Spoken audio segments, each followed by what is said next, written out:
The room is tidy, neat and bright. We did our best with all our might. Yay! All clean.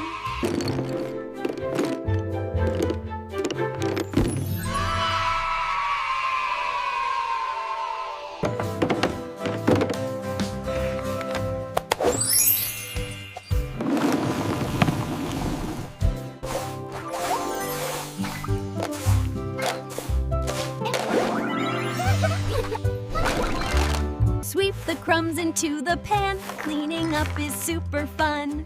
Pop, pop, pop, hear the crumbs jump in. Let